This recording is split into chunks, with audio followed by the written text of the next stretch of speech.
So Trump did his last rally this evening, and this was posted earlier. The day I take the oath of office, the migrant invasion ends and the restoration of our country begins. The United States is now an occupied country, but it will soon be an occupied country no longer. November 5th, 2024 will be Liberation Day in America. This man has sacrificed more than any other president in history for America. There's no amount of thank yous that people can give him. And he's hated by a small group of people in this country, likely because they were never meant to see the truth, or they walked the wrong side of the road, let's say, the corrupt side.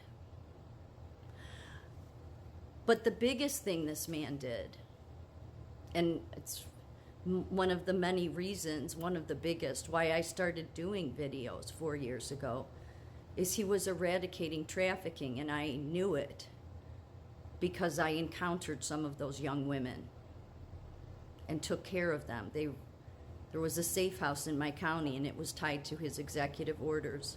The one thing, even to this day, that nobody talks much about is what Donald Trump was doing to eradicate slavery. So we live in this world that says that if you're emotional, then you're unstable. Yet we have emotions for a reason. There are times when people should be angry.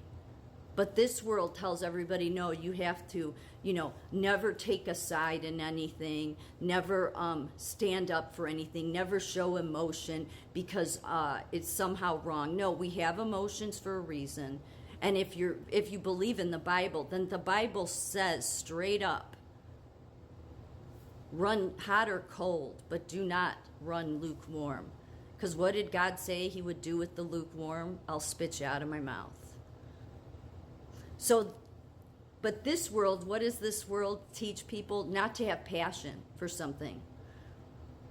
Not to have passion, because passion, oh, look, they're getting emotional.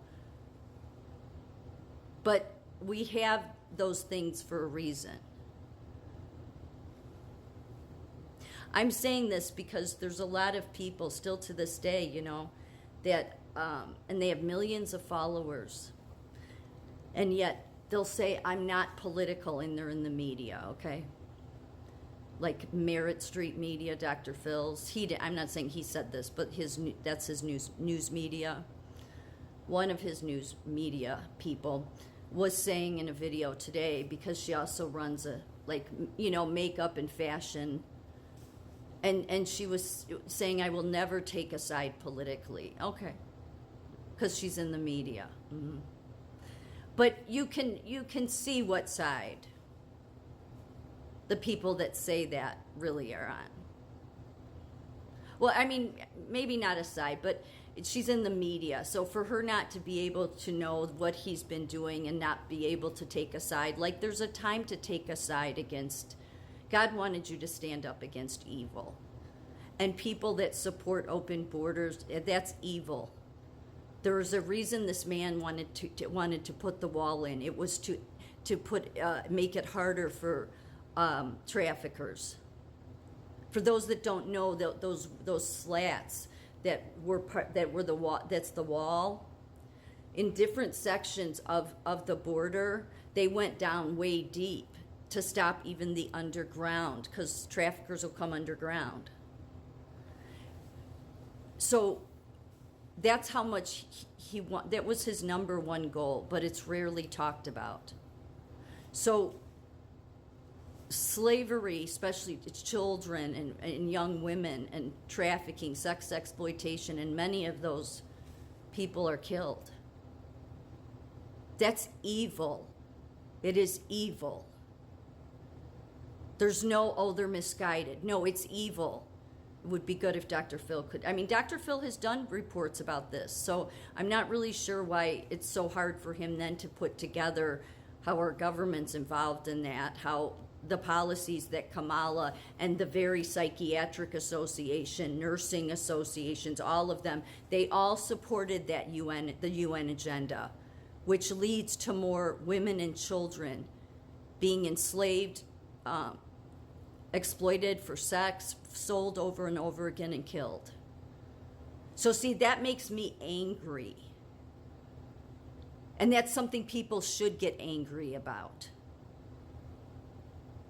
That is, if you're somebody that has emotion, but maybe you don't. Maybe the people that run the nursing profession at the top don't have emotion or care about those things because they're too grandiose in their own, it seems to me most of them are too filled with themselves and the letters they have after their name that they can't see the truth behind, in front of them, all around them. It seems that way for I wouldn't say many Americans, but the few people that are either going down the wrong road and just trying to save their own ass, and then there's the ones that maybe you're just stupid. But he has never been the problem. Donald Trump has never, ever been the problem. Donald Trump sacrificed everything to do something to end slavery. Yet the very racists that talk about, the people that are racist are the ones that support DEI. They are. It's always how it is in history too. They don't support this man. Yet human trafficking is slavery. So don't be a hypocrite. The one thing God and Jesus hated the most was hypocrites. That's why Jesus called it out so much. Hypocrites, hypocrites, hypocrites. My nursing profession at the top is a bunch of hypocrites. The Psychiatric Association is a bunch of hypocrites at the top. So is the Medical Association. So are all these experts. I think honestly there's a danger when you get so many letters after your name, because I think you have an inability to see truth. And the truth is simple here. It's common sense. How many times has Donald Trump said we need common sense to return to this country? Common sense. I do not see it much in the higher educated. Not at those levels. I don't see it at all. Not at all. And most, I think, just figure, yeah, well, this isn't my problem. Well, no, it is your problem if you're heading up. I mean, nursing is about caring for people, especially mental health. So see, that's what makes me angry. That's something people should get angry about. There should be a time where people take a side here. And the side is clearly obvious. No matter what they say about Kamala, she's totally incompetent, but she's not done much of anything good in her life to begin with. I'm sorry, but she hasn't. She's supported more letting people off that raped women than she did the actual victims. And that's the least of things, of the crap she did in California. But really, she doesn't have much of a history. She slept her way to many positions. Too bad if you don't like it. It's the truth. We knew it 5 years ago when Biden and her were running. There's been enough men that have said it. But there's been enough people that have said it. But she's incompetent. And yet all everybody has wanted to do is make the very person that's been doing the right thing. And see, that's important to me. Not everybody does the right thing all the time because nobody's perfect. But do you see what this world hates? Some of this world, people at the highest levels, what do they hate? They hate the man that is doing the right thing. That's what this world does. That's why Jesus warned about who was running this terrain. So it's important to recognize that when there are times where Jesus expects you to take a side, because by staying in the middle and staying lukewarm, well, he has no use for that at all. It's a disgrace, all of the experts in this country. because I've yet to see one, except for a few, that know how to stand up and do the right thing.